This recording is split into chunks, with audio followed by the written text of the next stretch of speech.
નમસ્કાર મિત્રો, પુષ્પદત્ત ચેનલની અંદર આપનું હાર્દિક સ્વાગત છે। હું છું કેવિન દવે। ની આસપાસ બનતી સામાજિક તેમજ ધાર્મિક ઘટનાઓને નિહાળવા માટે અમારી પુષ્પદત્ત ચેનલને લાઇક કરો, શેર કરો અને સબસ્ક્રાઇબ કરો।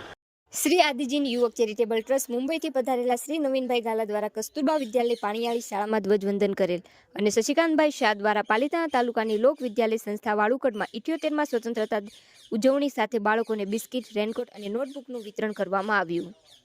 15 ઓગસ્ટ સ્વતંત્રતાના દિવસે નવીનભાઈ ગાલા દ્વારા ધ્વજવંદન કરવામાં આવ્યું। લોક વિદ્યાલયની મુલાકાત સાથે શાળા દર્શનથી ખૂબ પોતાનો રાજીપો વ્યક્ત કર્યો।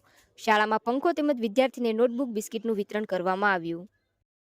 તેમજ પાલિતાણા તાલુકાની અલગ અલગ શાળામાં માતુશ્રી કમળાબેન જયંતિલાલ જોગાણી, શ્રીમતી સંગીતાબેન જાજીશભાઈ જોગાણી પરિવાર તરફથી 3500 નોટબુક તેમજ રેનકોટનું વિતરણ કરેલ। તેમની સાથે ડોક્ટર મનુભાઈ, બીનાબેન ત્રિવેદી, મહેન્દ્રભાઈ, પુંજીભાઈ શાહ તેમજ ઉદયભાઈ સાથે જોડાયેલા। સંસ્થાના વડા શ્રી નાનુભાઈ સિરોયાએ તમામનો આભાર વ્યક્ત કર્યો।